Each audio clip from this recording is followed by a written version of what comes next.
Innal hamdalillah nahmaduhu wa nasta'inuhu wa nastaghfiruh wa na'udzu billahi min sururi anfusina was sayyiati a'malina man yahdihillahu fala mudilla lahu wa man yudlil fala hadiya lahu asyhadu an la ilaha illallah wahdahu la syarika lahu wa asyhadu anna Muhammadan 'abduhu wa rasuluhu alladzi la nabiyya ba'dahu. قال الله تعالى يا أيها الذين آمنوا اتقوا الله حق تقاته ولا تموتن إلا وأنتم مسلمون يا أيها الناس اتقوا ربكم الذي خلقكم من نفس واحدة وخلق منها زوجها وبث منهما رجالا كثيرا ونساء واتقوا الله الذي تساءلون به والأرحام إن الله كان عليكم رقيبا يا أيها الذين آمنوا اتقوا الله وقولوا قولا سديدا يصلح لكم أعمالكم ويغفر لكم ذنوبكم ومن يطع الله ورسوله فقد فاز فوزا عظيما فإن أصدق الحديث كتاب الله وخير الهدى هدى محمد صلى الله عليه وسلم وشر الأمور محدثاتها وكل محدثة بدعة وكل بدعة ضلالة وكل ضلالة في النار. معاشر المسلمين rahimani wa rahimakumullah. Para pendengar yang dimuliakan Allah Subhanahu wa taala, sebagaimana biasa marilah kita memuja dan memuji Allah tabaraka wa taala, di mana di pagi hari yang cerah ini Allah masih memberikan taufik dan nikmatnya kepada kita sehingga kita masih dipertemukan lewat udara. Mudah-mudahan saya dan antum semua yang mendengarkan kajian ini mendapatkan perlindungan dan tetap istiqamah di atas hidayah sunnah ini. Salawat dan salam marilah kita curah limpahkan kehadiran baginda alam Nabi yang mulia alaihi salatu wassalam. Ma'asyiral muslimin, para pendengar yang dimuliakan Allah Subhanahu wa taala, adapun tema yang ingin saya sampaikan pada pagi hari ini, tema yang sangat penting sekali, yaitu wasiat Rasulullah sallallahu alaihi wasallam terhadap Abdullah ibnu Abbas radhiyallahu anhuma. Ma'asyiral muslimin rahimani wa rahimakumullah. Disebutkan dalam sebuah hadis yang dikeluarkan Al-Imam At-Tirmidzi dari sahabat Abdullah ibnu Abbas radhiyallahu anhuma. Dia bercerita kepada kita, kuntu khalfan Nabi sallallahu alaihi wasallam yawman faqala ya ghulam inni uallimuka kalimatin ihfadillaha yahfadka ihfadillaha tajidhu tujahak idza sa'alta fas'alillah wa idza ista'anta fasta'in billah wa'lam anna al-ummata law ijtama'at ala an yanfa'uka bi syai'in lam yanfa'uka illa bi syai'in qad katabahu Allahu lak wa in ijtama'u ala an yadurruka bi syai'in lam yadurruka illa bi syai'in qad katabahu Allahu lak rufi'atil aqlam wa jaffatis suhuf. Abdullah ibnu Abbas radhiyallahu an bercerita, suatu ketika aku dibonceng di belakang Nabi sallallahu alaihi wasallam. Kemudian Rasulullah sallallahu alaihi wasallam berwasiat kepadaku, wahai anak muda, maukah aku ajarkan kepadamu beberapa kalimat? Jagalah Allah, niscaya Allah menjagamu. Dan jagalah Allah, niscaya engkau akan mendapatinya di hadapanmu. Apabila engkau meminta, mintalah kepada Allah. Dan apabila engkau meminta pertolongan, mintalah pertolongan kepada Allah Azza wa Jalla. Ketahuilah wahai anak muda, kalaulah seluruh manusia berkumpul untuk memberikan manfaat kepadamu, niscaya mereka tidak akan sanggup mendatangkan manfaat kepadamu kecuali dengan sesuatu yang telah Allah tulis di Lauhil Mahfuz. Dan kalau mereka berkumpul dalam rangka memberikan musibah kepadamu, niscaya musibah tidak mungkin datang kepadamu kecuali musibah itu telah dicatat di Lauhil Mahfuz. Karena pena Allah Subhanahu wa taala sudah diangkat dan lembaran-lembaran sudah kering. Dalam riwayat yang lain ada tambahan ta'arraf ilallahi fir raha ya'rifka fis syiddah. Kenali Allah Subhanahu wa taala di waktu senang, maka Allah Subhanahu wa taala akan mengenali Anda di waktu susah. Ma'asyiral muslimin rahimani wa rahimakumullah, perhatikan wasiat yang sangat agung ini. Walaupun teks dan konteksnya kepada Abdullah ibnu Abbas, akan tetapi al-ibratu bi umumil lafzi. Pelajaran itu diambil karena keumuman lafaz Nabi sallallahu alaihi wasallam. Kita tahu bahwa Abdullah ibnu Abbas radhiyallahu anhuma adalah salah seorang sahabat yang didoakan Rasulullah sallallahu alaihi wasallam akan kecerdasan beliau, terutama dalam bidang tafsir Al-Quran. Sehingga wajar kalau dia digelari turjumanul Quran. Karena berkat barakah doa Rasulullah sallallahu alaihi wasallam. Ma'asyiral muslimin rahimani wa rahimakumullah. Abdullah bin Abbas radhiyallahu anhuma, walaupun ketika Nabi sallallahu alaihi wasallam meninggal usianya masih relatif muda, akan tetapi kecerdasannya menjadikan dia salah seorang sahabat pilihan, terutama dalam bidang ilmu syar'i. Karena sepeninggal Nabi sallallahu alaihi wasallam dia mencari ilmu kepada sahabat-sahabat senior. Bahkan ilmunya pun diambil oleh para sahabat-sahabat senior. Karena keutamaan yang dimiliki Abdullah ibnu Abbas ini. Lah anak muda Abdullah bin Abbas ini pernah bercerita kepada kita tentang wasiat Rasulullah sallallahu alaihi wasallam kepadanya. Salah satu wasiatnya di mana Rasulullah sallallahu alaihi wasallam mewasiatkan kepada aku, ihfadillaha yahfadka. Kalau engkau menjaga Allah Subhanahu wa taala, niscaya Allah Subhanahu wa taala akan menjagamu. Ma'asyiral muslimin rahimani wa rahimakumullah. Di dalam sejarah, baik yang dicantumkan di dalam Al-Quranul Karim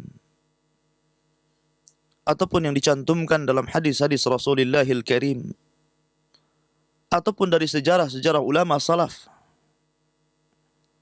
membuktikan hadis ini. Bahwa siapa yang menjaga Allah Subhanahu wa ta'ala, maka dia akan dijaga agamanya, dijaga keluarganya, dijaga hartanya, bahkan dijaga badannya. Dan itu janji Allah Subhanahu wa ta'ala. Dan tidak ada penjagaan Allah yang lebih penting daripada semuanya, melainkan Allah menjaga akidah kita, menjaga hidayah kita. Karena tidak ada kenikmatan yang lebih besar dibandingkan hidayah Allah Subhanahu wa ta'ala. Walladzina ihtadaw zadahum hudan wa atahum taqwahum. Allah Subhanahu wa ta'ala berfirman, dan orang-orang yang telah mendapatkan petunjuk, Allah akan tambahkan petunjuk mereka dan Allah akan balas ketakwaan mereka. Allah menyebutkan di dalam Al-Quran beberapa kisah yang membuktikan penjagaan Allah Subhanahu wa ta'ala kepada orang-orang yang senantiasa menjaganya. Salah satu kisah yang ma'ruf adalah kisah Nabi Allah Musa alaihi salatu wassalam. Ketika Allah Subhanahu wa taala berfirman di dalam surat Thaha, "Idhhab anta wa akhuka bi ayati wa la tanya fi dzikri." Berangkatlah engkau dan saudaramu dengan membawa ayat-ayat kami dan jangan kalian lalai dari mengingatku. Idhhaba ila fir'auna innahu tagha. Berangkatlah engkau kepada Fir'aun karena dia manusia yang paling melampau.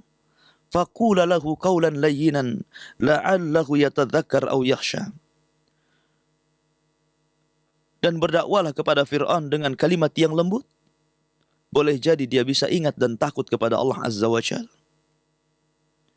Akan tetapi keduanya mengatakan, Musa dan Harun, qala rabbana innana nakhafu an yufrata alaina aw an yatgha. Wahai Rabb, sesungguhnya kami takut kalau Fir'aun akan menyakiti kami, kemudian mereka melampau kepada kami. Maka Allah Subhanahu wa taala perhatikan ini janjinya. Qala la takhafa innani ma'akuma asma wa ara. Wahai Musa dan Harun, jangan pernah takut kepada Fir'aun. Karena sesungguhnya aku akan bersama kalian, senantiasa mendengar dan senantiasa memantau kalian. Lihatlah janji Allah Subhanahu wa taala terhadap Musa dan Harun. Ketika keduanya menjaga Allah Subhanahu wa taala, menjaga agama Allah Subhanahu wa taala, memerintahkan manusia kepada kebaikan atas dasar perintah dakwah dari Allah Azza wa Jalla, Allah berikan perlindungan kepadanya. Sehingga ma'ruf kisah duelnya Nabiullah Musa dengan para tukang sihir yang disebutkan Al-Imam Ibnu Katsir rahimahullahu taala bahwa ketika Fir'aun menyuruh bala tentaranya untuk mencari tukang-tukang sihir Mesir, didapatinya belasan ribu yang kemudian ditandingkan oleh kepada Nabiullah Musa alaihi salatu wasalam, dan berakhir dengan kemenangan di tangan Nabiullah Musa alaihi salatu wasalam karena penjagaan Allah Subhanahu wa taala. Wallahu khairun hafidha wa huwa arhamur rahimin. Sesungguhnya Allah sebaik-baik pelindung bagi hamba-hambanya. Ma'asyiral muslimin rahimani wa rahimakumullah. Bahkan orang-orang yang tidak menjaga Allah berakhir dengan kehinaan. Lihatlah akibat kemaksiatan yang dilakukan Fir'aun terhadap Allah Subhanahu wa taala. Allah tenggelamkan dia bersama bala tentaranya. Walaupun di ujung kehidupannya Fir'aun sempat mengatakan, amantu annahu la ilaha illa alladhi amanat bihi banu Israel. Sungguh aku beriman, sesungguhnya tidak ada sembahan yang berhak disembah kecuali Dia. Dan aku beriman dengan apa yang telah diimani oleh Banu Israel. Akan tetapi Allah menolak taubatnya. Karena Fir'aun bertobat ketika nyawa di kerongkongan. Sehingga Allah Subhanahu wa taala katakan, Al-an wa qad asaita qablu wa kunta minal mufsidin. Sekarang kau Fir'aun baru percaya. Padahal dulu engkau adalah manusia yang senantiasa bermaksiat kepada Allah Azza wa Jalla, dan engkau termasuk orang-orang yang merusak bumi. Falyawma nunajjika bibadanika litakuna liman khalfahu ayah. Maka kami selamatkan jasadnya Fir'aun agar menjadi pelajaran bagi orang-orang yang setelahnya. Ma'asyiral muslimin rahimani wa rahimakumullah. Faman yuhinillahu fama lahu min mukrim. Siapa yang telah Allah hinakan, tidak ada manusia yang bisa mengangkat dia menjadi orang-orang yang mulia. Di dalam Al-Quran juga disebutkan tentang kisah Nabiullah Ibrahim alaihi salatu wassalam. Kita tahu bahwa Nabi Ibrahim adalah manusia yang menjaga Allah Azza wa Jalla. Sejak kecil, remaja, bahkan sampai dia dewasa dan tua, dia tidak berhenti untuk menyerukan dakwah tauhid. Sampai suatu ketika dia menghancurkan patung-patung Raja Namrud, Dan sang raja mengetahui bahwa pelakunya adalah Ibrahim alaihi salatu wassalam. Maka Namrud hendak menghukum Ibrahim dengan cara membakar hidup-hidup. Maka dibangunlah sebuah bangunan besar. Dan dinyalakan api yang sangat besar. Sehingga cara melemparkan Ibrahim kepada api yang besar itu menggunakan manzanik. Ketepel besar. Karena tidak mungkin Ibrahim dimasukkan dari jarak yang dekat. Karena panasnya luar biasa. Ketika Ibrahim alaihi salatu wassalam dilemparkan dari ketepel yang sangat besar, Ibrahim didatangi malaikat Jibril. Kemudian malaikat Jibril mengatakan kepada Ibrahim, "Hal alayya alaika hajatun ya Ibrahim?" Wahai Ibrahim, perlukah pertolonganku untukmu? Sebutkan permintaanmu. Sebutkan hajatmu kepadaku. Niscaya aku akan tolong dirimu. Akan tetapi tawakal tauhid yang sudah menghujam dalam dada Ibrahim alaihi salatu wassalam, dia tidak mau minta pertolongan kepada makhluk, hatta kepada Jibril alaihi salatu wassalam. Sehingga dia mengatakan, "Amma ilaika fala, wa amma ilallahi fabala." Adapun kalau harus meminta pertolongan kepada Anda ya Jibril, saya tidak akan pernah meminta pertolongan kepada Anda. Akan tetapi, kalau tujuannya meminta pertolongan kepada Allah Azza wa Jal, maka saya akan panjatkan pertolongan ini kepada Allah Ta'ala. Maka tekad yang kuat dan tauhid yang menghujam dalam dada Ibrahim. Ketika Ibrahim masuk ke dalam api, Allah firmankan kepada api, "Ya naru kuni bardan wa salaman ala Ibrahim." Wahai api, dinginlah engkau dan selamatkan Ibrahim. Lihatlah bagaimana Allah menjaga Ibrahim. Karena Ibrahim senantiasa menjaga Allah subhanahu wa ta'ala.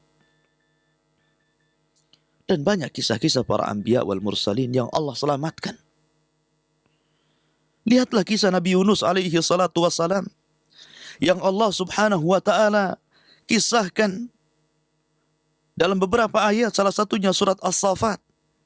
Allah subhanahu wa ta'ala katakan, "Falaula annahu kana minal musabbihin, la labitha fi batnihi ila yaumi yub'atsun." Kalaulah bukan karena Yunus, hamba-hamba yang senantiasa bertasbih kepada Allah Azza wa Jal, niscaya Yunus akan tinggal di perut ikan sampai kiamat dibangkitkan. Akan tetapi doa yang tulus yang dipanjatkan Yunus alaihi salatu wassalam, "La ilaha illa ant, subhanaka inni kuntu minadh zalimin." Dan tasbihnya Yunus kepada Allah Azza wa Jal setiap hari. Di mana Yunus sudah berminggu-minggu, berbulan-bulan, bertahun-tahun, sebagaimana khilaf para ulama dalam masalah berapa lama Yunus berada di perut ikan. Akhirnya Allah subhanahu wa ta'ala selamatkan Yunus dari perut ikan. Karena dia senantiasa menjaga Allah subhanahu wa ta'ala, maka Allah jaga dia. Wallahu khairun hafidha. Maka Allah sebaik-baik pelindung bagi hambanya. Ma'asyiral muslimin rahimani wa rahimakumullah.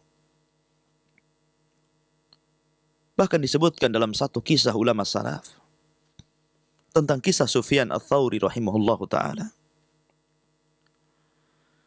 Suatu ketika Abu Ja'far, Khalifah Mekah, meminta kepada Sufyan Ats-Tsauri untuk menjadi qadhi di Mekah. Akan tetapi karena tanggung jawab yang sangat besar menjadi seorang qadhi, dia menolak. Dan memilih kabur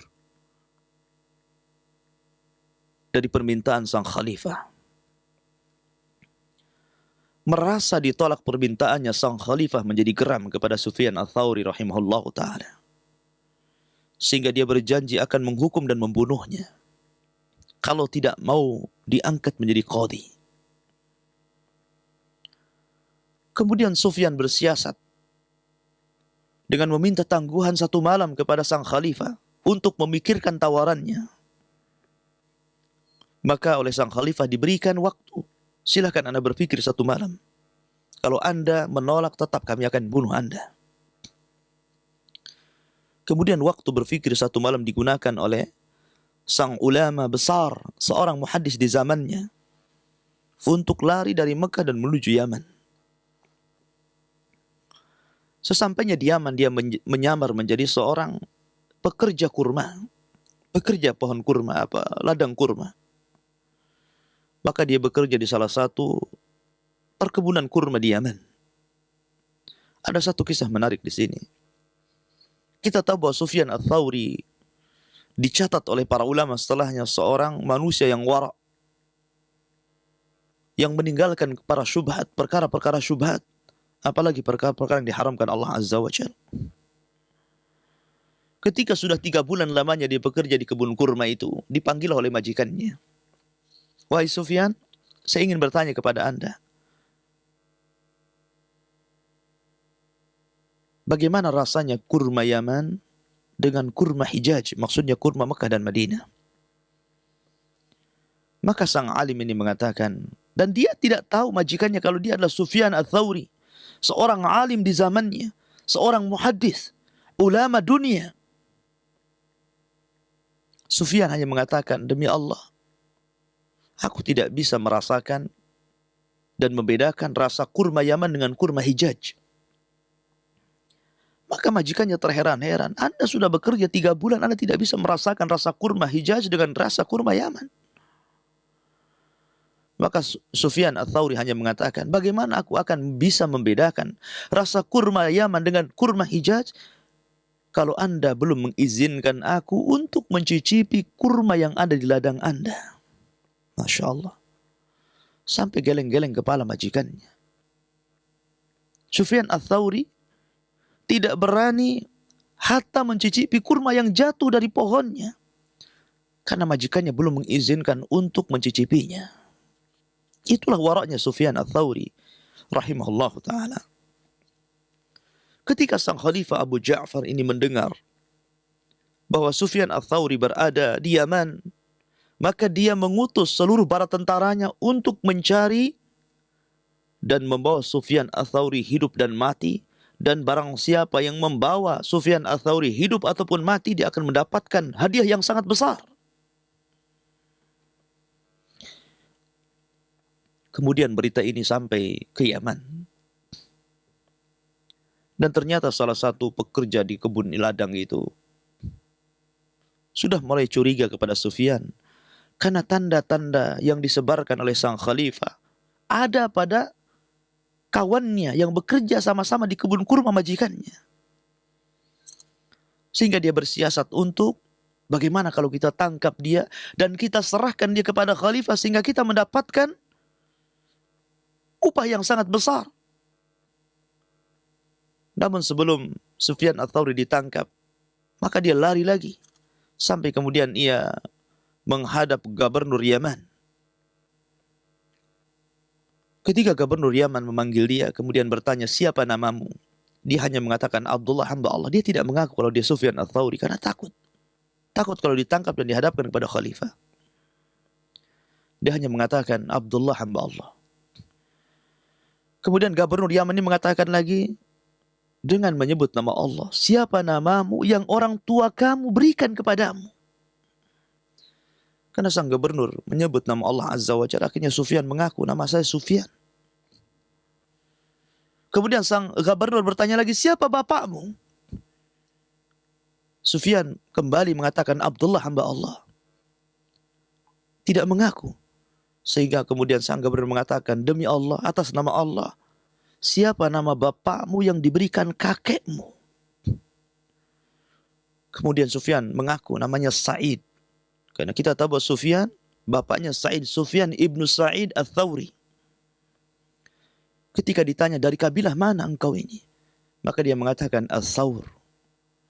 Maka kata gubernur Yaman, demi Allah, sudah sampai kepada aku bahwa sang khalifah Abu Ja'far memerintahkan seluruh pasukannya untuk menangkap kamu dan mengeksekusi kamu hidup ataupun mati. Akan tetapi berlindunglah di balik punggungku, niscaya mereka tidak akan pernah menangkap kamu. Lihat Allah subhanahu wa ta'ala memberikan perlindungan dari mana jalan pun. Kalau Allah subhanahu wa ta'ala sudah berkehendak, maka kun fayakun. Semuanya pasti terjadi, sesuatu yang mustahil bisa mungkin. Sampai suatu ketika Sufyan Ats-Tsauri karena kerinduannya kepada Ka'bah Baitullah, maka dia berangkat dari Yaman menuju Mekah untuk melaksanakan umrah dengan menyamar dan sembunyi-sembunyi. Namun karena dia seorang alim besar, ulama dunia, seorang muhaddis di zamannya, siapa yang tidak kenal Sufyan Ats-Tsauri? Sehingga ketika dia sampai di Haram, dia dikelilingi oleh murid-murid seniornya, para ulama-ulama sezamannya. Karena kekhawatiran keselamatan Sufyan Ats-Tsauri. Sampai berita kedatangan Sufyan Ats-Tsauri di Haram tercium oleh sang khalifah Abu Ja'far. Sehingga dia bersumpah atas nama Allah untuk menangkap dengan tangannya dan mengeksekusi mati langsung dengan tangannya. Sehingga berita penangkapan ini terdengar kepada murid-murid Sufyan Ats-Tsauri dan meminta murid-murid kepada Sufyan Ats-Tsauri agar dia lari kembali ke Yaman agar tidak ditangkap lagi oleh sang khalifah dan dieksekusi mati. Akan tapi Sufyan Ats-Tsauri dia tidak mau. Dia hanya memberikan perlindungan kepada Allah Azza wa Jalla. Kita tahu bahwa Sufyan Ats-Tsauri bukan hanya seorang ahli wara, dia juga ahli ibadah. Dia kalau sujud 7 kali putaran orang tawaf, dia masih sujud. Sampai suatu ketika dia menghadap Ka'bah Baitullah, kemudian dia berdoa kepada Allah Azza wa Jalla, meminta agar Allah Subhanahu wa taala tidak menginjakkan kaki Abu Ja'far di Masjidil Haram. Dan ia ucapkan 3 kali. Akhirnya doanya dikabulkan. Sebelum Abu Ja'far bisa menangkap Sufyan Ats-Tsauri, Abu Ja'far sudah meninggal. Dan akhirnya kasusnya ditutup. Ma'asyiral muslimin rahimani wa rahimakumullah. Lihatlah penggalan kisah ini. Bagaimana Allah Subhanahu wa taala memberikan perlindungan kepada alim ulama yang telah menjaga hadis-hadis Nabi sallallahu alaihi wasallam, seorang muhaddis terkemuka, ulama dunia di zamannya, Sufyan ibnu Sa'id Ats-Tsauri rahimahullahu taala. Bahkan kisah yang lain yang menunjukkan bagaimana Allah Subhanahu wa taala memberikan penjagaan kepada orang-orang yang menjaganya. Kita tahu dalam sejarah tabi'in ada seorang panglima besar yang bernama Qutaibah bin Muslim, di mana pasukannya tidak pernah terkalahkan. Setiap berperang Allah menangkan peperangannya. Salah satu pasukannya ada seorang alim ahli ibadah yang bernama Silah ibnu Usaim rahimahullahu taala.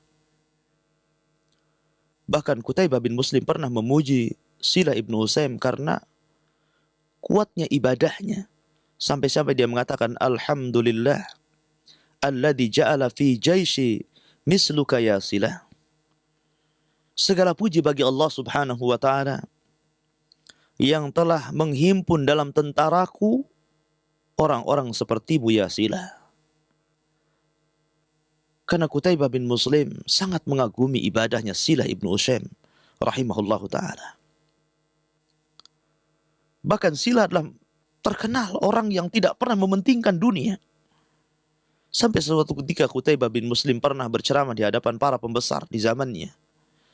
Kemudian dia mengatakan, sesungguhnya percaya tidak kalau aku ceritakan kepada kalian, masih ada manusia-manusia di zaman ini, orang yang menyamakan antara emas dan tanah. Semua para pejabat mengatakan, mustahil.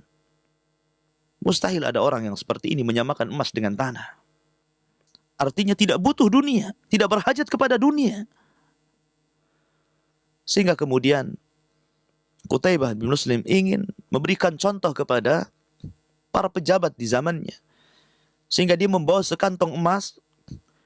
Kemudian dia mengatakan kepada para pejabat itu dengan mengatakan, lihatlah nanti aku akan tampakkan seseorang yang aku ceritakan bahwa orang ini tidak akan pernah tergiur dengan emas. Bahkan dia anggap emas itu sama dengan tanah. Maka dipanggillah Silah ibnu Usaim di hadapan para pejabat. Kemudian Qutaibah bin Muslim memberikan sekantong emas kepada Silah. Disangkanya Qutaibah bin Muslim bahwa ketika dia memberikan sekantong emas ini akan ditolak oleh Silah ibnu Usaim. Tiba-tiba Silah ibnu Usaim mengambil sekantong emas ini. Sehingga Qutaibah bin Muslim merasa apa yang sudah diceramahkan kepada para pejabat tidak sebagaimana apa yang ada di lapangan. Dia merasa malu karena dia sudah mengatakan di awal ada manusia yang menyamakan emas dengan tanah. Rupanya ketika dia berikan emas ini kepada Sila ibn Ushaim, tiba-tiba Sila mengambilnya. Kemudian pergi. Tapi sang panglima Qutaibah bin Muslim menyuruh salah seorang untuk menyelidiki kemana Sila ibn Ushaim membawa sekantong emas ini. Ternyata setelah diselidiki, diberikannya sekantong emas ini kepada seorang pengemis yang meminta-minta karena kefakirannya dan meminta doa kepada orang fakir ini agar kemenangan dalam peperangan, kemenangan dalam setiap peperangan yang dipimpin oleh Qutaibah bin Muslim. Sehingga sampailah kabar ini kepada Qutaibah dan mengatakan, lihatlah, bukankah sudah aku katakan masih ada manusia-manusia yang menyamakan emas dengan tanah? Ma'asyiral muslimin rahimani wa rahimakumullah. Kita tahu bahwa Qutaibah bin Muslim tidak pernah menyanyiakan di waktu malam. Dan ia orang yang paling giat di waktu pagi dan petang. Terutama dalam berjihad di jalan Allah Azza wa Jalla. Suatu ketika ada orang yang ingin mengetahui ibadahnya Sila ibn Ushaim. Ketika malam hari biasa Sila ibn Ushaim tidur bersama para tentara yang lain di tenda-tendanya. Akan tetapi ketika sampai sepertiga malam dia bangun. Dan diintip oleh kawannya. Kemana Sila ibn Ushaim ini pergi? Rupanya Sila ibn Ushaim ini pergi ke dalam hutan. Menjauh daripada tentara-tentaranya yang sedang lelap tidur. Apa yang dilakukan Sila ibn Ushaim? Dia mengambil air wudhu. Kemudian ia sholat di dalam hutan belantara. Lihatlah bagaimana semangat ibadahnya Sila. Dia tidak mau membuka celah pintu ria dengan melaksanakan salat malam di tengah-tengah pasukan. Bahkan dia keluar dari pasukan dan masuk ke dalam hutan. Luar biasa. Namun ada kisah yang sangat menakjubkan di sini. Ketika Sila memulai salat malam. Dan orang yang mengintip ini mengintip di balik pepohonan. Tiba-tiba di tengah-tengah salat ada seekor harimau yang sangat besar yang siap menerkam Sila yang dalam posisi salat ketika itu. Sehingga orang yang mengintip Sila merasa ketakutan dan khawatir kalau sang harimau itu menerkam dan memakan Sila ibn Ushaim rahimahullahu ta'ala. Bahkan bukan hanya setakat itu, karena ketakutannya dia naik ke atas pohon dan melihat dari atas pohon. Selesai beberapa rakaat Sila kemudian mengarahkan wajahnya kepada seekor harimau yang di depannya, kemudian mengatakan, in amartani litaqtulani faqtulni wa kuli. Apabila Allah Subhanahu wa ta'ala memerintahkan kamu untuk membunuhku, silahkan bunuh aku dan makan dagingku. Karena sesungguhnya tidak ada perlindungan kecuali perlindungan Allah Subhanahu wa ta'ala. Akan tetapi, fa'illam ta'murni bi an taqtulani, kalau engkau tidak diperintahkan kepadaku untuk membunuhku, fatruki usalli, biarkan aku salat malam. Maka setelah Sila melakukan dialog dengan harimau yang sangat ganas ini, tiba-tiba harimau ini pergi begitu saja. Lihatlah bagaimana Allah Subhanahu wa ta'ala menjaga orang saleh, menjaga seorang ahli ibadah, ahli taat yang senantiasa menjaga Allah dan agamanya. Allah jaga. Padahal secara logika dia akan mati diterkam harimau. Akan tetapi Allah Subhanahu wa ta'ala jaga dia. Sehingga ketika selesai sholat, sebelum fajar menyingsing, dia sudah pergi ke pasukannya. Kemudian pura-pura tidur. Biar tidak terkesan bahwa dia melakukan sholat malam di waktu malam. Kemudian dia bangun setelah fajar dan salat subuh berjamaah bersama para tentara yang lainnya. Dan ternyata di pagi hari dia adalah manusia yang paling rajin, yang paling gesit, seolah-olah dia cukup istirahat di tengah malamnya. Ma'asyiral muslimin rahimani wa rahimakumullah. Dan ini menunjukkan bahwa ibadah itu bisa memperkuat badan. Siapa bilang bahwa ibadah itu melemahkan badan? Yang melemahkan badan itu maksiat kepada Allah Azza wa Jal. Al-ma'siyatu turithul ad-dha'fah. Kemaksiatan itulah yang melahirkan kelemahan. Adapun ibadah melahirkan kekuatan. Sehingga Aisyah radhiyallahu anha pernah melihat sebagian sufi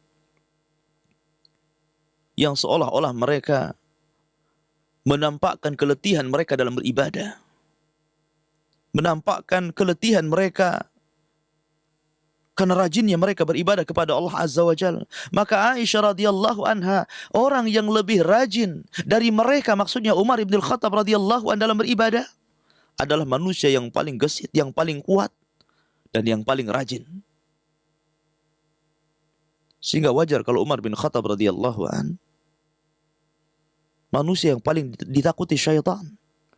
Sebagaimana sabda Nabi SAW, ya Umar, kalau engkau berjalan di satu jalan, kemudian syaitan datang di hadapannya, maka syaitan akan mencari jalan yang lain dan tidak mungkin berjalan dalam satu jalan bersamamu. Padahal Umar tidak pernah melihat syaitan. Akan tapi Rasulullah SAW bersabda kepada Umar karena Jibril memberitahunya. Dan tidak lain dan bukan pamor yang dimiliki Umar karena kegigihan Umar dalam beribadah kepada Allah Azza wa Jalla. Kata Aisyah radhiyallahu anha, manusia yang lebih kuat ibadahnya dari mereka seperti Umar bin Khattab radhiyallahu an, bukan manusia yang lemah. Menunjukkan bahwa ibadah melahirkan kekuatan. Ma'asyiral muslimin rahimani wa rahimakumullah. Sehingga wajar kalau Umar bin Khattab radhiyallahu an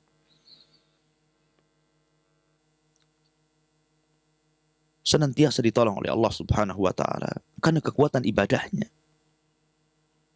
Sampai-sampai banyak para sahabat yang iri kepada Umar bin Khattab radhiyallahu an karena kekuatan ibadahnya. Sehingga ketika Umar radhiyallahu anhu meninggal, ada salah satu istrinya yang usianya sudah 80 tahun, sudah tua, dinikahi seorang pemuda hanya ingin mengorek keterangan bagaimana ibadahnya Umar bin Khattab radhiyallahu an. Yang salah satu kisahnya apabila Umar terbaring di pembaringan, tertidur, maka dia letakkan tangannya di atas ember. Kemudian apabila bergerak, kemudian tangannya masuk ke dalam air, maka dia langsung bangun dan tidak pernah tidur lagi dan melaksanakan qiyamul lail sampai fajar. Ma'asyiral muslimin rahimani wa rahimakumullah. Banyak lagi kisah-kisah yang menunjukkan bahwa siapa yang menjaga Allah Subhanahu wa taala, Allah akan menjaganya. Bahkan bukan hanya Allah akan menjaga agama kita, menjaga fisik kita, bahkan Allah akan menjaga keluarga kita. Lihatlah kisah Khidir alaihi salatu wassalam ketika bersama Nabi Allah Musa alaihi salatu wassalam. Ketika Musa berguru kepada Jibril, kepada Khidir, salah satu pelajaran yang diambil, yang dipetik oleh Nabi Musa alaihi salatu wassalam adalah ketika keduanya masuk ke dalam salah satu kampung, ingin meminta agar orang kampung itu menjamu mereka berdua, karena mereka berdua adalah tamu, akan tapi ditolaknya oleh penduduk kampung itu. Sehingga kemudian ia keluar, namun sebelum keluar dia melihat salah satu bangunan yang hendak roboh. Maka Khidir meminta kepada Musa alaihi salatu wassalam untuk membenahi bangunan yang roboh itu. Setelah Khidir membenahi bangunan yang roboh itu, kemudian Musa terheran-heran, apa maksudnya? Dan bertanya, apa maksudnya? Kenapa Anda membangun bangunan orang yang belum jelas ini punya siapa? Kemudian Anda bangun, bukankah kalau Anda minta upah, Anda bisa minta upah kepada pemilik bangunan ini? Kemudian Khidir menjawab, di mana jawabannya diabadikan dalam Al-Quran. Wa ammal jidar Fakana li gulamaini yatimaini fil Madinah wa kana tahtahu kanzun lahuma wa kana abuhuma salihah. Katanya Khidir alaihi salatu wassalam, wahai Musa, tahukah engkau bangunan ini milik siapa? Kenapa aku perbaiki bangunan ini? Bangunan ini milik 2 orang anak yatim yang sekarang berada di Madinah. Dan di bawah bangunan ini ada harta karun yang terpendam. Kalau aku tidak memperbaiki bangunan ini, kemudian harta yang berada di bawahnya ketahuan oleh orang-orang kampung sini, maka mereka akan mencurinya.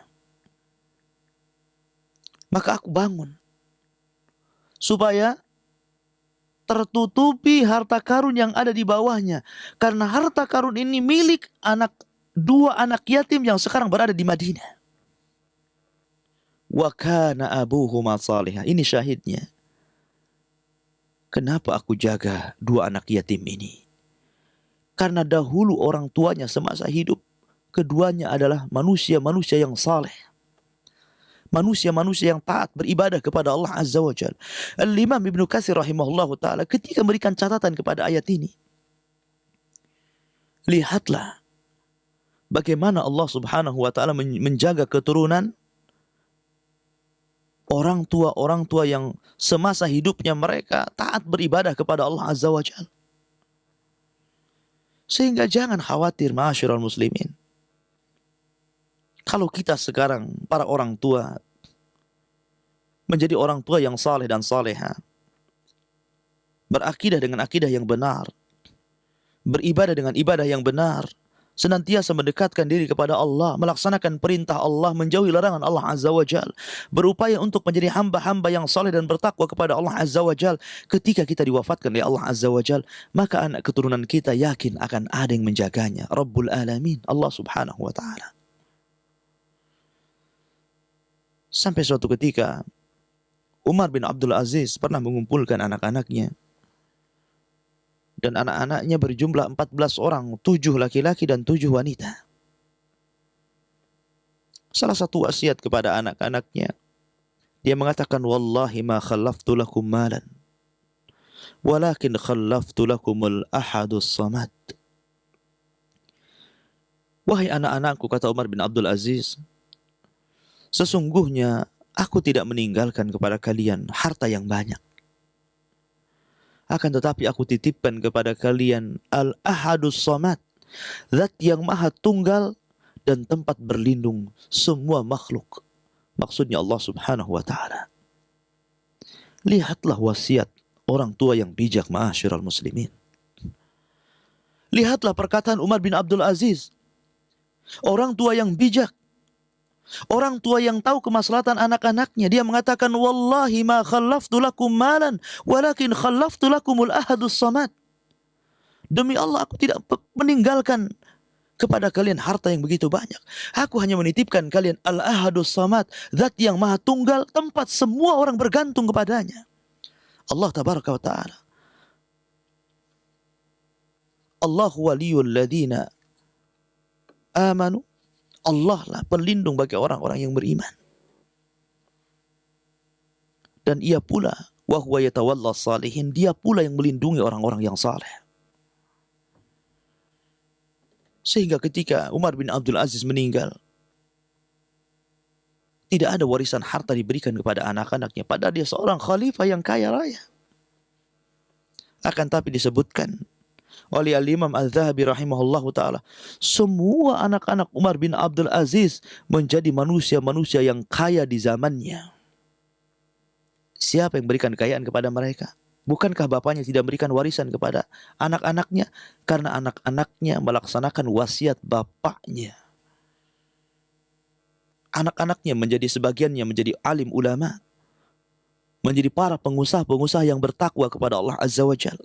Maka Allah lindungi setelah kewafatan ayahandanya, menunjukkan bahwa siapa yang menjaga Allah Subhanahu wa ta'ala, Allah akan jaga sampai keturunannya. Jadi tidak perlu bersedih hati, tidak perlu katakan bagaimana siapa yang akan menjaga anak kita, siapa yang akan menjaga keturunan kita? Allah yang akan menjaga anak dan keturunan kita. Dengan syarat, jadilah orang tua yang saleh dan salihah. Maka janji Allah subhanahu wa ta'ala akan menjaga keluarga kita sampai anak dan keturunan kita. Ma'asyiral muslimin, rahimani wa rahimakumullah.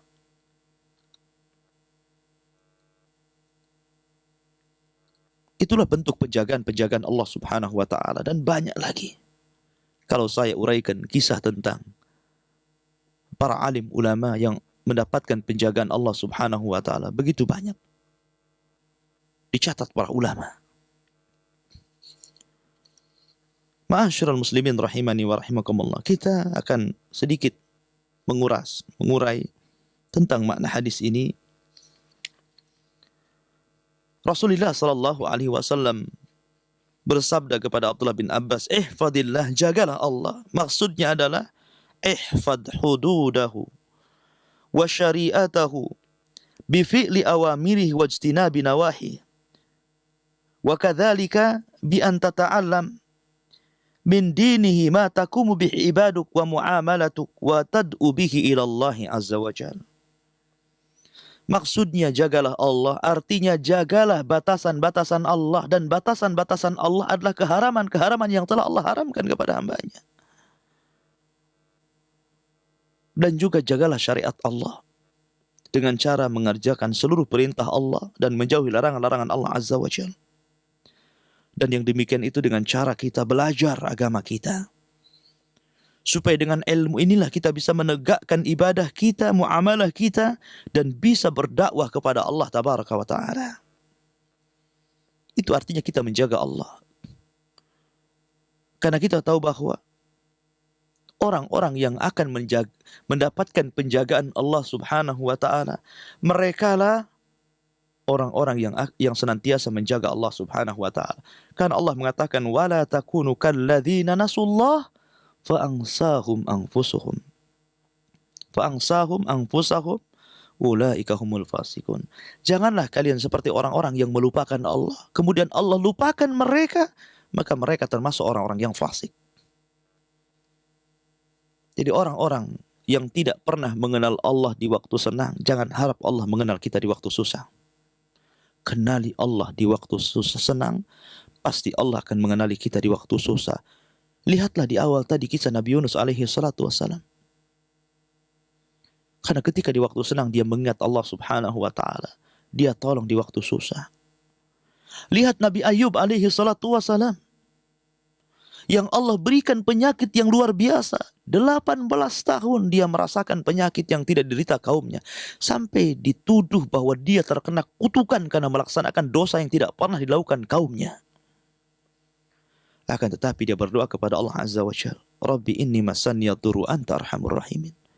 Wahai Rabb, engkau yang memberikan madarat kepada aku. Engkau yang telah memberikan penyakit ini kepada aku. Namun aku yakin tidaklah engkau memberikan penyakit kepada aku melainkan lantaran engkau sayang kepada hamba-hambamu. Sehingga ketika istrinya mengatakan, ya Ayub, lau da'auta rabbaka fa innahu sayujibu lak. Wahai Ayub, tidakkah engkau berdoa kepada Allah azza wa jalla? Engkau seorang nabi. Kalau engkau berdoa kepada Allah, niscaya Allah akan mengabulkan doamu. Tapi Ayub mengatakan, wahai istriku, laqad labistu sab'ina sanatan wa ana sahihun mu'afa faqalilun 'ala Allah an asbira sab'ina sanatan ukhra. Wahai istriku, sungguh Allah sudah memberikan karunia nikmat yang begitu banyak kepadaku selama 70 tahun. Kalau aku bersabar 70 tahun juga lamanya, ini belum ada nilainya di hadapan Allah azza wa jalla. Walaupun kemudian Ayub disembuhkan oleh Allah azza wa jalla berkat doa yang dipanjatkan setiap hari, menunjukkan bagaimana Allah tolong Nabi Ayub di waktu susah. Karena Ayub tidak pernah melupakan Allah di waktu senang. Ta'arraf ilallahi firraha ya'rifka fi syiddah. Kenali Allah di waktu senang, maka Allah akan mengenali Anda di waktu susah. Kebanyakan manusia di zaman sekarang lebih mengenal Allah di waktu susah daripada mengenal Allah di waktu senang. Lihatlah Anda ke rumah sakit, di ruang ICU, di ruang unit gawat darurat, lihat. Kita bisa melihat manusia-manusia yang sudah sekarat, baru kemudian menyebut nama Allah azza wa jalla. Namun ketika disembuhkan oleh Allah Azza wa Jalla, dia sudah lupa apa yang telah Allah timpakan kepadanya. Bukankah musibah itu salah satu hikmahnya adalah untuk menyadarkan kita? Ma'asyiral muslimin rahimani wa rahimakumullah. Jangan lupakan Allah, nanti Allah akan melupakan kita. Kemudian Rasul mengatakan, ihfadillah tajidhu tujahak. Jagalah Allah, niscaya engkau akan mendapati Allah di hadapanmu. Maksudnya adalah tajidullaha amamaka yadulluka ala kulli khair. Maksudnya Allah akan senantiasa menuntunmu kepada kebaikan. Ketika kita menjaga Allah dengan cara mengerjakan perintah-perintah Allah, menjauhi larangan-larangan Allah Azza wa Jalla, maka Allah pasti akan menunjukkan kita kepada kebaikan. Bukankah Rasul mengatakan, man yuridillahu khairan yufaqihu fiddin? Orang yang kalau sudah ada niat kebaikan dalam hatinya, ingin berubah, ingin mengenal sunnah, ingin mengenal akidah yang benar, ingin mengenal ibadah yang benar, ingin menjauhi bid'ah, menjauhi syirik, menjauhi maksiat, sudah ada keinginan mendekat kepada Allah Azza wa Jalla, yufaqihu fiddin. Allah akan cerdaskan orang ini. Allah akan cerdaskan agamanya. Allah akan jaga agamanya. Allah akan pertahankan hidayahnya. Bukankah Allah yang mengatakan walladzina ihtadaw zadahum huda? Siapa yang telah mendapatkan petunjuk Allah, maka Allah akan tambah petunjuknya. Karena orang yang sudah mendapatkan petunjuk Allah, tidak ada satupun manusia yang akan menyesatkannya. Waman yahdillahu fala mudhillalah. Orang yang sudah mendapatkan petunjuk, tidak ada yang sanggup untuk menyesatkannya. Walaupun seluruh manusia berkumpul untuk menyesatkan kamu, kamu tidak akan sesat kecuali atas apa yang telah Allah takdirkan di Lauhil Mahfuz. Ma'asyiral muslimin rahimani wa rahimakumullah. Sebagaimana penjagaan Allah. Kalau Anda sudah dijaga Allah Subhanahu wa taala, walaupun satu dunia hendak mencelakakan Anda, wallahi Anda tidak mungkin celaka. Lihatlah prediksi manusia, Ibrahim pasti mati dalam kobaran api neraka, dalam kobaran api. Akan tetapi Allah selamatkan Ibrahim. Logika tidak ada gunanya di sini. Karena ketika Allah Subhanahu wa taala sebagai pelindung kita, tidak ada manusia yang bisa mencelakakannya walaupun seluruh manusia berkumpul. Walau ijtama'u ala an yadurruka bi syai'in lam yadurruka illa bi syai'in qad katabahu Allahu lak. Rufi'atil aqlam wa jaffatis suhuf, kata Rasulullah. Walaupun manusia berkumpul untuk mencelakakan kamu, tidak mungkin Anda celaka. Tidak mungkin Anda celaka. Tidak mungkin Anda binasa. Walaupun 100 tukang sihir mengancam Anda, kalau sihir itu tidak ada izin dari Allah Azza wa Jalla, tidak akan mengenai kita. Oleh karena itulah maka jagalah Allah Azza wa Jalla. Niscaya Allah Subhanahu wa taala menjaga kita. Wallahu a'lam bishawab. Ikhwati fiddin azan ya Allah. Ini dulu untuk materi, insyaallah kita akan bentangkan dengan tanya jawab. Saya kembalikan kepada Abu Anas, tafadhal mashkur. Taral mu'minina wal mu'minat yas'a nuruhum baina aydihim wa bi aymanihim bushrakumul yawm jannatun tajri min tahtiha al-anhar khalidina fiha.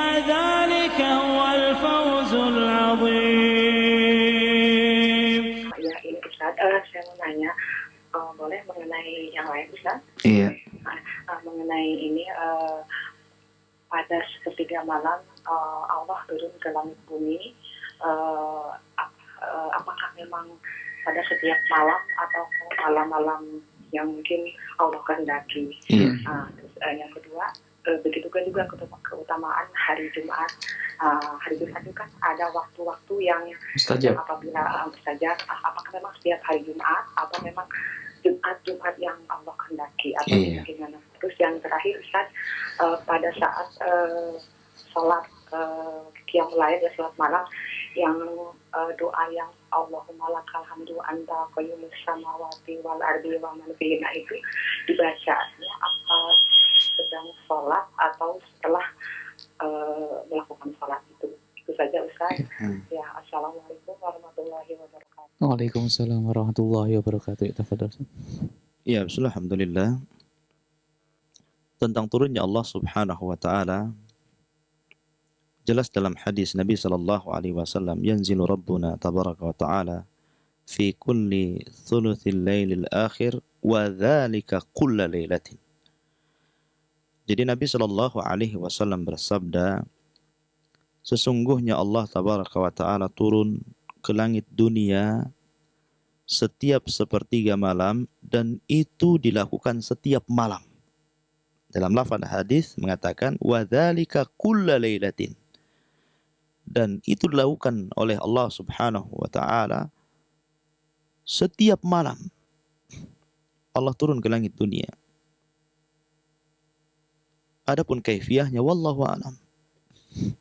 Akan tapi kita mengimani bahwa Allah Subhanahu wa taala turun dan tidak mentakwil, memalingkan makna, mentashbih, menyerupakan Allah dengan makhluknya, dan menta'til, menghapus maknanya. Artinya kita tetapkan turunnya Allah sebagaimana kemuliaan Allah Subhanahu wa taala. Dan Allah Subhanahu wa taala berfirman pada sepertiga malam itu, man yas'aluni fa'utiya wa man yad'uni fa'astajibalah wa man yastaghfiruni fa'aghfiralah. Siapa yang meminta kepada aku, maka aku akan beri permintaannya. Siapa yang berdoa kepada aku akan ijabah doanya. Dan siapa yang meminta ampun kepada aku akan ampuni dosa-dosanya. Dan ini menunjukkan keutamaan doa. Bahwa salah satu bentuk pengkabulan doa adalah bukan hanya berkaitan dengan orang yang berdoa saja, akan tetapi juga berkaitan dengan waktu-waktu berdoa. Ketika seseorang berdoa, kemudian di waktu-waktu mustajab doa, maka akan lebih cepat cara pengabulannya. Apalagi dilakukan di sepertiga malam. Karena waktu itu adalah waktu-waktu yang masyhuda, disaksikan oleh malaikatnya. Dan Allah turun pada sepertiga malamnya. Dan di waktu itu adalah waktu yang sangat hening, memungkinkan orang khusyuk untuk beribadah dan meminta sesuatu kepada Allah Tabaraka wa Ta'ala. Jadi itu dilakukan setiap malam. Kemudian tentang doa di waktu hari Jumat, ada dua tempat. Pertama, bainal khutbataini, di antara dua khutbah. Dan yang kedua, ba'dal asri, setelah asar sampai terbenamnya matahari. Dan itu setiap Jumat. Bukan Jumat-Jumat tertentu, setiap Jumat. Setiap Jumat, kalau kita berdoa bainal khutbataini, di antara dua khutbah, dan ba'dal asr, di antara ba'dal asr sampai terbenamnya matahari, maka itu salah satu tempat dan waktu mustajab doa. Ma'asyiral muslimin rahimani wa rahimakumullah. Lah dua waktu ini, sepertiga malam dan hari Jumat, itu dari sekian waktu-waktu, apabila seorang hamba berdoa kepada Allah Azza wa Jalla, akan memudahkan pengabulannya. Akan memudahkan mendapatkan apa yang diinginkannya. Karena itu adalah waktu-waktu yang mustajab. Akan tapi banyak orang yang lalai. Banyak orang yang lalai. Ma'asyiral muslimin rahimani wa rahimakumullah. Adapun pertanyaan ketiga lupa, nggak ditulis tadi. Ya, insyaallah pada lain kesempatan. Nah, Ustaz. Ya. Pertanyaan selanjutnya kita akan berikan kesempatan yang lain. Silakan yang ingin gabung di 0784671106 dan juga di 4688106. Di SMS online di 085668410106. Pertanyaan masuk di SMS online datangnya dari Ratna di Kijang. Ustadz, bagaimana cara menasihati suami yang baik agar suami untuk mengerjakan sholat dan berkata baik, Ustadz? Karena setiap kali saya nasihatkan, suami tiap kali juga semakin tambah emosinya. Mohon nasihatnya, Ustadz, supaya permasalahan ini selesai. Ya, tafadhol, Ustadz. Bismillahirrahmanirrahim. Barakallahu fiik. Mudah-mudahan suami anti atau ukhti mendapatkan perlindungan Allah Subhanahu wa ta'ala mendapatkan hidayah sehingga mau melaksanakan kewajiban kepada Allah Subhanahu wa taala. Dan mestinya suaminya berbangga dengan istri yang mau menasihatinya. Namun tidak sedikit orang-orang yang tidak bersyukur kebaikan suami atau kebaikan istri. Pertama yang harus ukhti lakukan adalah berdoa kepada Allah Azza wa Jalla. Mintalah kepada Allah Azza wa Jalla agar suami ukhti mendapatkan hidayah. Dahulu umminya Abu Hurairah radhiyallahu an suka mencaci maki Nabi sallallahu alaihi wasallam. Setiap kali mencaci maki, Abu Hurairah datang menasihati, mengajak masuk Islam dan begitu seterusnya. Akan tetapi Allah belum memberikan hidayah kepada ibunya.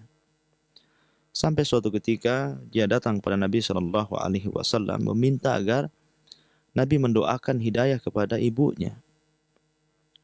Kemudian Rasulullah SAW mendoakan ibunya Abu Hurairah dengan mengatakan, Allahumma hdili ummi Abi Hurairah. Ya Allah, berikan hidayah kepada ibunya Abu Hurairah. Maka berkat doa Nabi SAW ketika Abu Hurairah pulang ke rumahnya, dilihatnya ibunya sudah berada di depan pintu. Kemudian tiba-tiba mengucapkan syahadat, 2 kalimat syahadat, dan mengikrarkan keislamannya.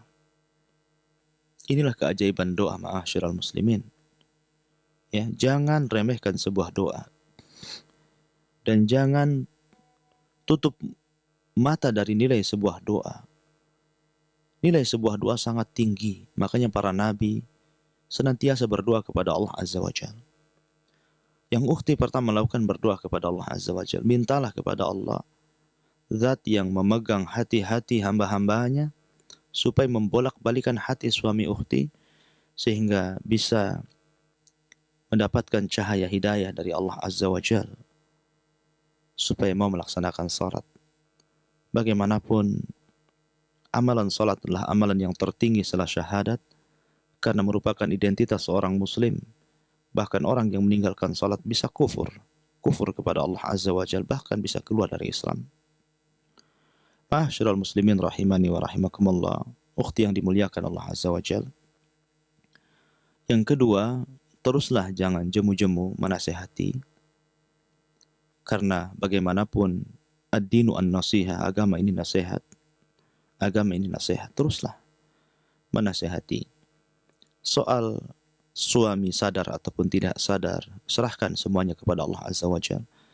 Karena kita tidak memegang pintu hidayah, kunci hidayah. Yang memegang kunci hidayah adalah Allah Azza wa Jalla. Kita hanya bisa menyumbang. Orang lain mendapatkan hidayah Allah Azza wa Jalla, akan tetapi Allah jugalah yang menanamkan hidayah kepada orang yang kita kehendaki untuk mendapatkan hidayah. Dan teruslah menasihati, berdakwah kepada suami, dan jangan pernah jemu-jemu. Ya, jadilah istri yang salehah, walaupun suami tidak saleh. Jangan ikut-ikut, ya, karena suami tidak soleh, ikut tidak soleha. Tidak demikian. Bahkan ukhti tahu bagaimana kisahnya Asyah, istri Fir'aun. Dia seorang wanita yang beriman. Bahkan dia disalib dan dibunuh oleh suaminya Fir'aun. Akan tetapi dia tidak pernah melepaskan keimanannya kepada Allah Azza wa Jalla. Sehingga dia berdoa sebelum wafatnya dan diabadikan doanya dalam Al-Quran. Rabbi ibnili indaka baital fil jannah. Ya Allah, bangunkan untukku satu rumah di sorga. Lihatlah sampai Nabi SAW bersabda, manusia, wanita-wanita penghuni sorga, salah satu yang disebutkan adalah istrinya Fir'aun, Asyah, kemudian Khadijah, Fatimah, dan menyebutkan sederetan kaum wanita mukminah. Jadi teruslah berdakwah kepada Allah Azza wa Jalla. Kemudian yang ketiga, mintalah pertolongan orang lain untuk menasihati suami kalau memang diperlukan. Atau mungkin ubah cara nasihat. Mungkin kadang-kadang kebenaran itu tidak diterima, bukan orang ini tidak mau menerima kebenaran, tapi cara penyampaiannya kurang baik. Maka cobalah ubah cara menasihati dengan lebih lembut lagi. Mudah-mudahan Allah Subhanahu wa taala memberkati keluarga ukhti, wallahu a'lam. Nah, Ustaz Barakallahu Fikum. Ya, kita terima pertanyaan selanjutnya di line telepon. Assalamualaikum. Waalaikumsalam. Ya, dengan Ibu siapa di mana Ibu? Umar Rahmat di Kijang. Ibu Rahmat di Kijang. Silakan Ibu pertanyaannya. Assalamualaikum Ustaz. Waalaikumsalam. Iya, silakan. Begini Ustaz, misalnya kita menasihati keluarga kita gitu, tapi dia bilang begini, katanya Kak Ustaz lah, saya dinasihati, katanya itu urusan dia dengan Allah katanya. Jadi macam mana sikap kita Ustaz? Apakah kita berhenti sampai di situ? Apakah kita tetap menasihati dia? Jazakallahu khairan. Assalamualaikum warahmatullahi wabarakatuh. Waalaikumsalam warahmatullahi wabarakatuh. Iya. Barakallahu fiik. Jadi betul bahwa urusan orang lain kita tidak perlu ikut campur. Akan tetapi Nabi sallallahu alaihi wasallam bersabda, "Man ra'a minkum munkaran falyughayyir biyadihi. Fa illam tastati fa bilisani, fa illam tastati fa biqalbi, wa dzalika adaful iman." Apabila engkau melihat sebuah kemungkaran, cegahlah dengan tanganmu, dengan kekuasaanmu. Kalau tidak sanggup, cegahlah dengan tanganmu. Kalau tidak sanggup, dengan lisanmu. Hadis ini menunjukkan bahwa kita tidak boleh diam dari kemungkaran orang lain. Kita harus mencegah kemungkaran orang lain. Bukankah Allah yang berfirman, "Wattaqu fitnatan la tusibanna alladziina dzalamu minkum khassah." Takutlah akan fitnah yang bukan hanya mengenai orang-orang zalim di antara kalian, akan tetapi orang-orang baik akan terkena imbasnya. Sehingga kewajiban kita memberikan nasihat. Cuman saya tekankan lagi, menasihati berbeda dengan memaksa orang. Jangan paksa orang lain untuk mengikuti nasihat. Apalagi dengan cara emosi. Kita ini hanya mengingatkan dengan dalil-dalil Al-Quran dan Sunnah bahwa pekerjaan saudara ini salah, pekerjaan saudara ini tidak betul, pekerjaan saudara ini haram, bid'ah, syirik, maksiat dan yang lainnya. Tobatlah kepada Allah Azza wa Jalla, takutlah kepada Allah Azza wa Jalla. Sebatas itu kewajiban kita. Adapun soal dia menerima nasihat kita, sadar ataupun tidak sadar, itu urusan Allah Azza wa Jalla. Yang penting kita sudah menasihati dia. Kalau dia kemudian marah dengan mengatakan tidak perlu, dengan kesombongannya dia menolak nasihat, karena kita tahu bahwa hakikat kesombongan adalah ghamdun nas wa batrul haq, meremehkan manusia dan menolak nasihat, menolak kebenaran. Karena kesombongan dia tidak mau dinasihati, ya sudah, biarkan saja ibu. Ya, kalau menjadikan nasihat ibu kemudian menjadikan permusuhan antara ibu dengan keluarga, maka cobalah nasihat dengan cara yang lain. Kalau dengan kekuasaan tidak bisa, dengan lisan tidak bisa, dengan hati berdoa kepada Allah Azza wa Jalla. Kemudian ambillah waktu-waktu yang tepat dalam menasihati. Ya, wallahu a'lam. Nah, Ustaz Barakallahu Fikum. Ya, kembali kita terima pertanyaan di line telepon kembali. Assalamualaikum. Salam Ustaz. Ya, dengan Ibu siapa di mana Ibu? Ibu Gemi di Tuban. Ibu Gemi di Tuban. Silakan pertanyaannya Ibu.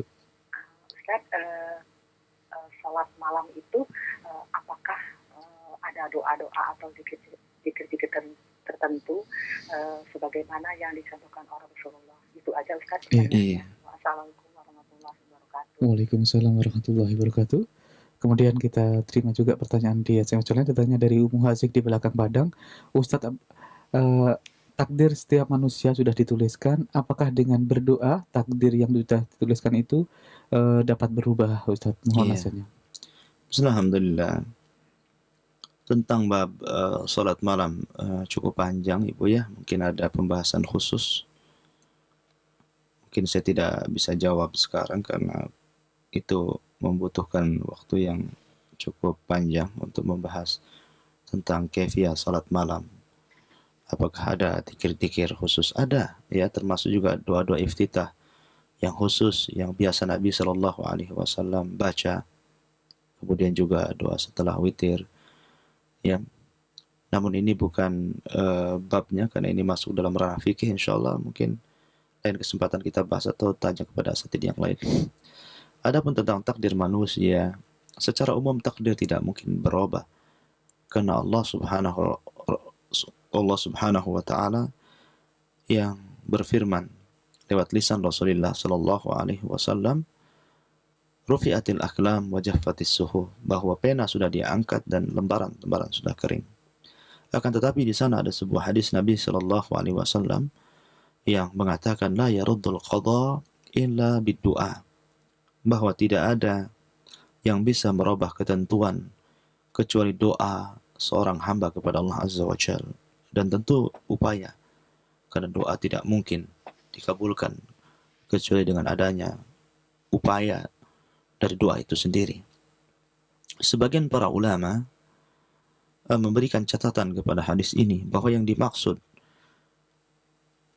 akan berubah keputusan-keputusan hamba dengan doanya kepada Allah Azza wa Jalla, maksudnya adalah keputusan-keputusan yang dicatat oleh malaikat pencatat, bukan keputusan yang sudah ditentukan di Lauhil Mahfuz. Umpamanya begini, dalam catatan malaikat Anda diberikan usia 100 tahun, akan tetapi karena Anda jarang silaturahim, kemudian Anda dikurangi umurnya menjadi 80 tahun. Lah, umur 80 tahun yang Allah berikan itu tidak bertentangan dengan catatan Allah yang di Lauhil Mahfuz. Ya. Begitu juga sebaliknya, kalau Allah Subhanahu wa taala dalam catatan malaikat mentakdirkan saudara umur 80 tahun, akan tetapi karena saudara berubah kemudian menjadi orang yang ahli ibadah, banyak berdoa kepada Allah Azza wa Jalla, memanjatkan agar dipanjangkan umur dan diperbaiki amalannya, maka Allah Subhanahu wa taala akan merubah catatan yang di tangan-tangan malaikat menjadi 100 tahun. Jadi tadinya Anda akan usianya 80 tahun, Anda diberikan tambahan menjadi 100 tahun karena berkat doa Anda dan usaha Anda kepada Allah Azza wa Jalla. Dan ketika perubahan dari 80 tahun menjadi 100 tahun itu tidak bertentangan dengan apa yang di Lauhil Mahfuz. Ya. Itu yang disebutkan oleh para ulama. Jadi yang berubah takdir itu yang berada dalam catatan malaikat, bukan yang ada di Lauhil Mahfuz. Dan tidak ada yang mengetahui takdir kita di Lauhil Mahfuz. Sehingga jangan berdalil dengan takdir. Jangan pernah berdalil dengan takdir dengan mengatakan, ini sudah takdir saya mungkin menjadi ahli maksiat.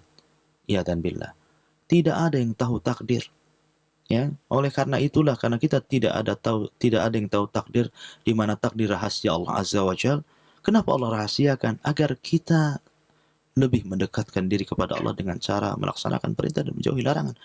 Mudah-mudahan dengan itulah kita dipermudah. Fakullun muyassarun lima khuliqa lahu. Kata Nabi, semua orang akan dimudahkan dengan upaya dan usaha yang ia kerjakan di dunia. Wallahu a'lam. Nah, Ustaz Barakallahu Fikum. Ya, selanjutnya pertanyaan di line telepon kita terima. Assalamualaikum. Waalaikumsalam. Iya, dengan Ibu siapa, di mana Ibu? Saya dari Johor. Iya, dengan Ibu siapa? Assalamualaikum Ustaz. Waalaikumsalam warahmatullahi wabarakatuh. Ya, dengan Ibu siapa? Yang di Johor? Siti dari Johor. Ibu Siti dari Johor. Silakan Ibu Siti pertanyaannya. Saya nak tanya, macam mana caranya untuk kita menanamkan keyakinan dalam hati bila kita menjaga Allah, Allah akan menjaga kita. Sebab ada kalanya keyakinan kita ni goyang dan ada kalanya keyakinan kita ni kuat. Jadi macam mana supaya kita nak menjaga keyakinan tu sentiasa kuat je. Kadang-kadang pun tak apa.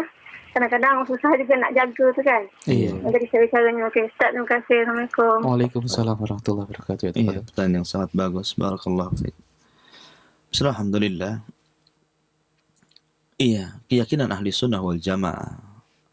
Al-imanu qawlun wa niyatun wa amalun. Yazidu bitta'ah wa yankusu bil ma'siyah. Bahwa keyakinan ahli sunnah adalah iman bukan hanya sekedar ucapan, akan tetapi juga niat, keyakinan. Dan bukan hanya sekedar keyakinan, tetapi juga ada amalan. Maksudnya pembenaran dalam hati, ucapan lewat lisan, dan dibuktikan lewat perbuatan. Itulah iman menurut ahli sunnah. Dia bisa bertambah dan berkurang. Yazidu bitta'ah wa yankusu bil ma'siyah. Bertambah karena ketaatan kepada Allah Azza wa Jalla dan berkurang karena kemaksiatan kepada Allah Azza wa Jalla. Suatu ketika Imam Syafi'i rahimahullah ta'ala pernah datang kepada Imam Waqi mengadukan perkara hafalannya yang senantiasa kurang. Sehingga dia menceritakan kisahnya, syakautu ila waqi'in su'a hifdin. Aku mengadu kepada Imam Waqi tentang buruknya hafalanku. Fa arsyadani bi antarkil ma'asi. Dia menasihati aku agar aku meninggalkan maksiat.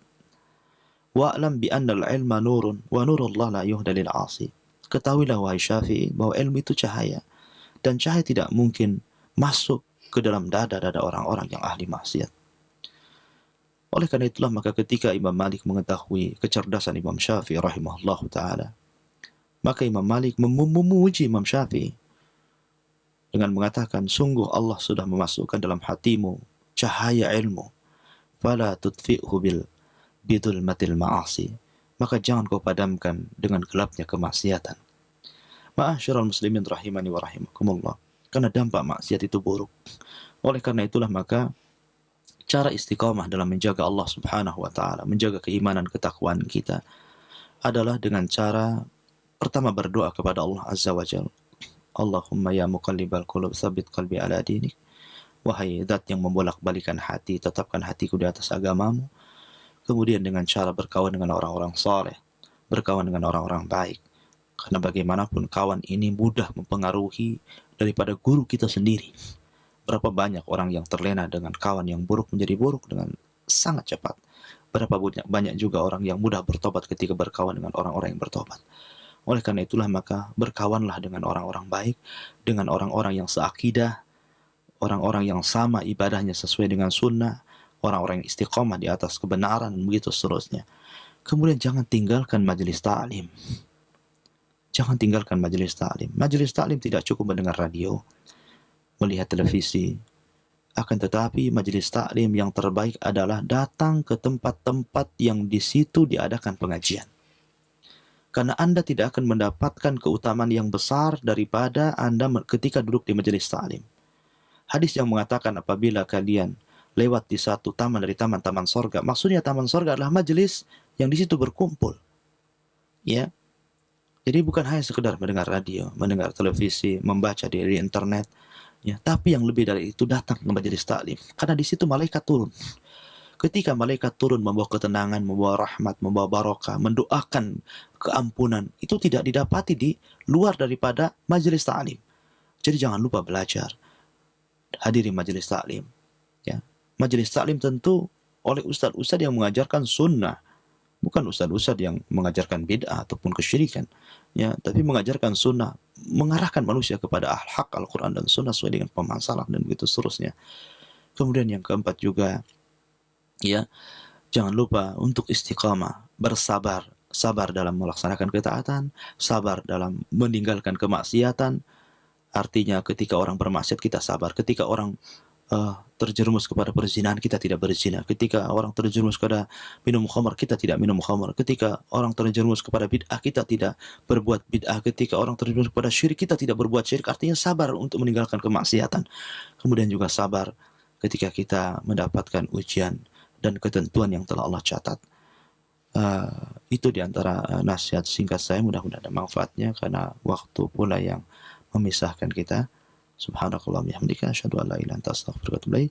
Allahu ta'ala alam. Assalamualaikum warahmatullahi wabarakatuh.